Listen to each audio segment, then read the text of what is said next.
Hello everyone, నేను మీ Navneetha. Welcome to our channel దెన్గరి వ్లాగ్స్.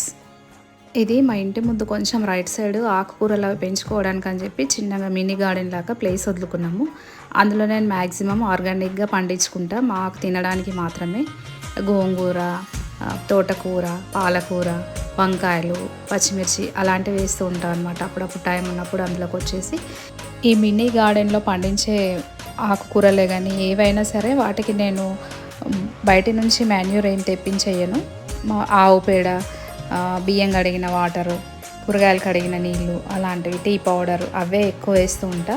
దానికి వర్షాలకి చాలా గోంగూర అసలు ఎంత అంటే ఇట్లా చెట్లు అయిపోయింది, పెద్ద పెద్దగా పెరిగింది. అది కట్ చేసి పచ్చడి పెడదామని చెప్పి కట్ చేసిన తర్వాత ఈ విధంగా వాటర్లో ఒక 2-3 టైమ్స్ బాగా కడుగుతున్నా. అదేంటంటే బయట ఉంటాయి కదా, ఏమన్నా సన్నయి పురుగులు లాంటివి ఏమన్నా ఉంటాయేమో అన్న అనుమానంతో మళ్ళీ అడుగుతాను అనమాట. నేను ఈ గోంగూరతోని నేను నిల్వ పచ్చడి పెడుతున్నా. ఈ పచ్చడి మనకు 1 year దాకా ఉంటుంది. ఇది చాలా సింపుల్గా ఈజీగా అయిపోతుంది. కాకపోతే కొంచెం మనం పెట్టేటప్పుడు కొన్ని టిప్స్ ఫాలో అయితే 1 year వరకు మనకు నిల్వ ఉంటుంది. దీనికి పెద్దగా ఇంగ్రీడియంట్స్ కూడా ఏం అవసరం లేదు, మన ఇంట్లో ఉండే వాటితోనే చేయొచ్చు. ఫ్రెష్గా ఇలా గోంగూర తీసుకొని శుభ్రంగా కడుక్కోవాలి. గోంగూరలో చాలా విటమిన్స్ ఉంటాయి, అసలు మనము ఐరన్ ఎక్కువగా ఉంటుంది. అంతేకాక వీటిల్లో vitamin A, vitamin C, B9, potassium, magnesium, ఇంకా చాలా విటమిన్స్ ఉంటాయి. ఇది రోగనిరోధక శక్తిని కూడా పెంచుతుంది, హై బీపీని తగ్గిస్తుంది. ఇది ఇంట్లో కూడా పెంచుకోవచ్చు. మార్కెట్లో మనకు ఎప్పుడైనా ఏ సీజన్లో అయినా దొరుకుతుంది. కాబట్టి దీన్ని వారానికి ఒకసారైనా మన డైట్లో ఇంక్లూడ్ చేసుకుంటే బాగుంటుందని నా ఉద్దేశము. నాకు మాత్రం ఇక్కడ చాలా హ్యాపీగా ఉంది, ఎందుకంటే నేను పండించిన గోంగూర ఫ్రెష్గా ఆర్గానిక్, ఎలాంటి ఫెర్టిలైజర్స్ వాడకుండా జస్ట్ బియ్యం కడిగిన వాటరు, వెజిటేబుల్స్ కడిగిన నీళ్ళు, టీ పౌడరు ఇలాంటివి వేసి మాత్రమే దీన్ని పండించిన. అసలు ఎంత బాగుంది. ఏదైనా అంతేనేమో మరి, ఆర్గానిక్గా పండించి చూడండి ఒకసారి. మనం ఇవి తొట్టిల్లో కూడా పెంచుకోవచ్చు. చిన్నగా కొంచెం ప్లేస్ ఉన్న జస్ట్ విత్తనాలు ఇలా వేసుకుంటే సరిపోతుంది, అదే వచ్చేస్తుంది. మళ్ళీ ఒకసారి వేసుకుంటే మనకు ఒక 6 నెలల వరకు ఆకులు మాత్రం తెంపుకుంటూ ఉంటే ఇగురు వస్తుంది, అదే ఉండిపోతుంది. ఒక 2-3 చెట్లున్నా సరిపోతుంది గోంగూర చిన్న ఫ్యామిలీస్కి అయితే. కడిగిన తర్వాత ఈ విధంగా ఆరబెట్టుకున్నాను నేను ఫ్యాన్ కింద. అది ఆరుతున్న టైంలో ఆకులన్నీ తెంపుతున్నాను అనమాట.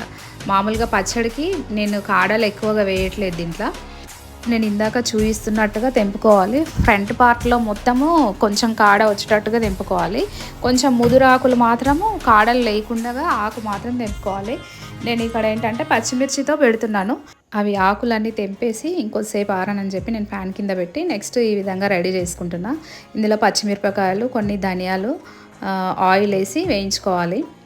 మీరు ఇలా అయినా వేయించుకోవచ్చు, లేదంటే ధనియాలు, జీలకర్ర, వెల్లుల్లి అవి సపరేట్గా వేయించుకొని పచ్చిమిర్చి అయినా వేయించుకోవచ్చు.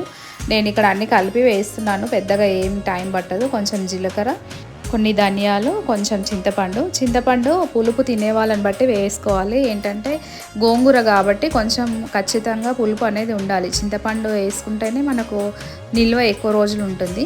నేను ఇక్కడ ఆయిల్ వేస్తున్నాను. ఆయిల్ కొంచెం ఎక్కువనే పడుతుంది, ఎందుకంటే ఆకు కూడా నా దగ్గర చాలా ఎక్కువగా ఉంది. సో అందులో నిల్వ పచ్చడి కాబట్టి మొత్తం ఆయిల్లోనే చేయాల్సి వస్తుంది. చింతపండు కూడా ఇందులోనే వేయించుకుంటున్నాను నేను పచ్చిమిర్చితో పాటు.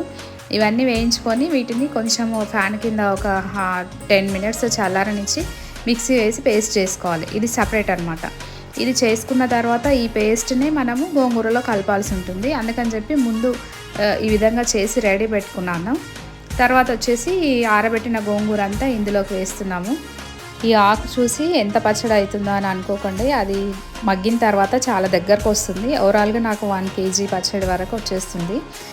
ఆకంతా ఇలా పెద్ద పాత్రలో వేసి స్టవ్ మీద పెట్టేసేయాలి. తర్వాత ఆయిల్ వేసుకోవాలి.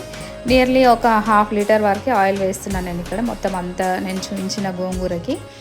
ఇక్కడ మనం మెయిన్గా గుర్తుపెట్టుకోవాల్సింది ఏంటంటే గోంగూరలో నుంచి వచ్చే వాటర్ అంతా వెళ్ళిపోయేదాకా, ఆయిల్ రిలీజ్ అయ్యేదాకా ఈ విధంగా ఇక్కడ చూపిస్తున్న దాకా కలుపుతూనే ఉండాలి. లేదంటే కొంచెం మనకు అడుగంటే ఛాన్స్ ఉంటుంది. ఇది జిగురుగా ఉంటుంది కదా గోంగూర. ఈ రెసిపీ వచ్చేసి మా కజిన్ నాకు చూపిస్తున్నాడు అనమాట. తను షెఫ్, చాలా బాగా చేస్తాడు. ఇంతకుముందు తను చేసి మాకు తీసుకొచ్చి ఇచ్చిండు, అది చాలా బాగా అనిపించింది, టేస్టీగా ఉండే. అంత టేస్టీగా ఉన్న పచ్చడిని నేర్చుకోకుండా నేనైతే ఉండలేను. ప్రతిదీ ఏదైనా అంతే, నాకు ఒకసారి అది నేర్చుకోవాలనుకుంటే దాన్ని ఏ విధంగానన్నా ట్రై చేసి ఖచ్చితంగా దాన్ని నేర్చుకుంటా. సో నేను అడిగాను అనమాట, నాకు ఒకసారి చూపించు ఇంటి దగ్గర, నువ్వైతే అది చేసుకొచ్చి ఇచ్చినావు, బాగుంది టేస్ట్, తిన్నాము, అదే టేస్ట్ రావాలి, ఎట్లా చేసినావు చూపించు అనేసరికి ఇంకా గోంగూర కూడా ఎక్కువగా ఉండే గార్డెన్లో తెంపేసరికి, సో ఈ విధంగా చూపిస్తా అని చెప్పేసి తను డ్యూటీ నుంచి వచ్చిన తర్వాత టైం తీసుకొని నా కోసం మరీ చేసి చూపిస్తుండు. ఇక్కడ ఈ విధంగా కావాలండి, మొత్తము మనం గ్రైండ్ చేసుకునేటప్పుడు పేస్ట్ చాలా స్మూత్గా ఉండాలి. ధనియాలు జీలకర్ర అవి ముందుగా కొంచెం కోర్స్గా గ్రైండ్ చేసి తర్వాత పచ్చిమిర్చి వేసుకోవాలి. లేదంటే మిక్సీ కొంచెం ఎక్కువసేపు పట్టాల్సి ఉంటుంది, ఎందుకంటే ధనియాలు కొంచెం తొందరగా ఇలా అన్నీ కలిపి వేస్తే తొందరగా మెదగవు. అందుకని చెప్పేసి ఈ విధంగా నేను కొంచెం ఎక్కువసేపే మిక్సీ పట్టాల్సి వచ్చిందనమాట, అందుకే చెప్తున్నా. ఇది మగ్గిన తర్వాత సాల్ట్ వేసుకోవాలి. ఇంతకుముందు మనం ఏదైతే గ్రైండ్ చేసి పెట్టుకున్నామో పచ్చిమిర్చి అవన్నీ, ఆ పేస్ట్ ఇందులో వేసుకోవాలన్నమాట. అది వేసి ఒక మినిమం ఒక 10-15 మినిట్స్ బాగా కలపాలి. అది అక్కడ కలుపుకుంటూ దానికోసం అని సపరేట్గా ఇట్లా పోపు పెడుతున్నాము మళ్ళీ పచ్చడికి. సో ఇందాక మనం పచ్చిమిర్చి అది వేయించుకున్నాక మిగిలిన ఆయిల్లోనే మళ్ళీ మేము పోపు పెడుతున్నాం అనమాట.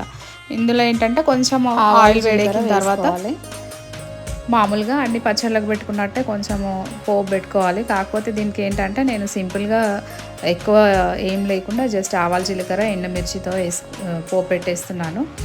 ఈ పచ్చడి మళ్ళీ ఎప్పుడు చేయాలనుకున్న వీడియో రూపంలో ఉండాలని చెప్పేసి యాక్చువల్గా నా కోసం నేను తీసుకున్న వీడియో మీకు కూడా ఒకసారి చూపిద్దామన్న ఇంటెన్షన్తో ఈ వీడియో అప్లోడ్ చేద్దామని చూపిస్తున్నాను.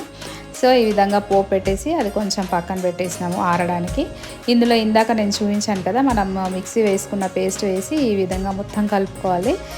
అంత మొత్తం గోంగూర ఇంత అయింది పచ్చడి చేసేసరికి. అందుకే మనము అన్ని ఇంగ్రీడియంట్స్ వేసేటప్పుడు కొంచెం చూసుకోవాలి. ఫస్ట్ ఆకు మగ్గిన తర్వాత చాలా తగ్గుతుంది క్వాంటిటీ అనేది. కొత్తగా ఎవరైనా నేర్చుకునే వాళ్ళు చేసే వాళ్ళు ఉంటే అది కొంచెం చూసుకొని వేసుకోవాలి. ఇక్కడ స్టవ్ ఆఫ్ చేసేసి వెల్లుల్లిపాయలు డైరెక్ట్గా వేస్తున్నాము. తర్వాత ఇందాక మనం పోపెట్టుకున్న మిశ్రమం ఆయిల్ ఏదైతే ఉందో అది ఇందులోనే వేస్తున్నాము. కొంచెం ఆయిల్ ఎక్కువగానే ఉండాలి. ఈ పచ్చడి హాస్టల్లో ఉండే పిల్లలకి కానీ బ్యాచిలర్స్కి కానీ పెట్టి పంపిస్తే వాళ్ళకు టైంకి యూజ్ అవుతుందన్నమాట. ఏమి ఆ రైస్ ఒకటి వండుకుంటే సరిపోతుంది పచ్చడి వేసుకొని తింటే. సో నేను అలాగే పంపిద్దామన్న ఇంటెన్షన్తో చేస్తున్నాను పిల్లలకి పంపించడానికి. సో ఇంతేనండి సింపుల్గా గోంగూర పచ్చడి. మీరు కూడా తప్పకుండా ట్రై చేయండి. టేస్ట్ మాత్రం చాలా బాగుంటుంది. వేడి వేడి అన్నానికి వేసుకొని తింటే, నార్మల్గానే గోంగూర అంటే అందరికీ నచ్చుతుంది, అందులో పచ్చడి రూపంలో తింటే మాత్రం అసలు అదుర్స్ అని చెప్పొచ్చు. వేడి వేడి అన్నము కొంచెం గోంగూర పచ్చడి నెయ్యి వేసుకొని తింటే మాత్రం అసలు సూపర్. ఒకసారి మీరు కూడా ట్రై చేయండి. నేను ఈ విధంగా ప్యాక్ చేసేస్తున్నాను మొత్తము పంపించడానికి అని చెప్పి. మీకు కనుక నా వీడియో నచ్చినట్టయితే like, share and subscribe to my channel. Thank you for watching.